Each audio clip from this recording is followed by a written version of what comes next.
দশম গ্রেড বাস্তবায়ন সহ ৩ দফা দাবিতে ঢাকায় কেন্দ্রীয় শহীদ মিনারে লাগাতার অবস্থান কর্মসূচি পালন করছেন সরকারি প্রাথমিক বিদ্যালয়ের শিক্ষকরা। পাশাপাশি অনির্দিষ্টকালের জন্য সারা দেশের স্কুলগুলোতেও কর্মবিরতি পালিত হচ্ছে। এ সম্পর্কে আরও জানাতে কেন্দ্রীয় শহীদ মিনার থেকে যুক্ত হচ্ছেন সহকর্মী নূর হোসেন। নূর, আজকের কর্মসূচি সম্পর্কে কি তথ্য আছে আপনার কাছে? পাশাপাশি জানতে চাই, সরকারের পক্ষ থেকে আন্দোলনকারী নেতাদের সাথে কোনো যোগাযোগ করা হয়েছে কিনা, কি জানা যাচ্ছে?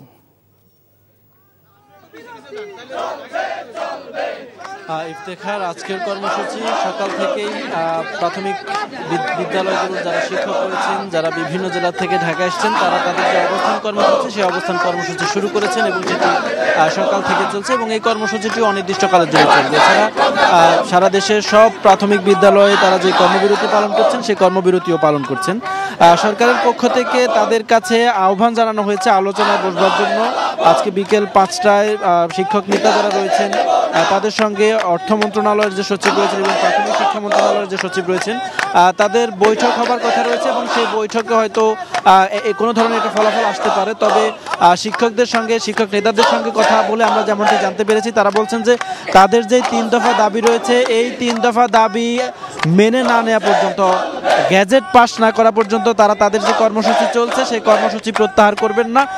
কোনো ধরনের আশ্বাসে তারা তাদের কর্মসূচি প্রত্যাহার করবেন না এবং শহীদ মিনার থেকে সরে যাবার যে কর্মসূচি সেটিও তারা নেবেন না এবং একই সঙ্গে কর্মবিরতি যেটি চলছে সেটিও তারা প্রত্যাহার করবেন না। শিক্ষকদের যে 3 দফা দাবি, এর মধ্যে একটি হচ্ছে তাদেরকে দশম গ্রেড দিতে হবে, দ্বিতীয় হচ্ছে তারা সহকারী শিক্ষক পদে যারা নিয়োগপ্রাপ্ত হন তাদের পুরো চাকরি জীবনে সহকারী শিক্ষক পদেই শেষ হয়।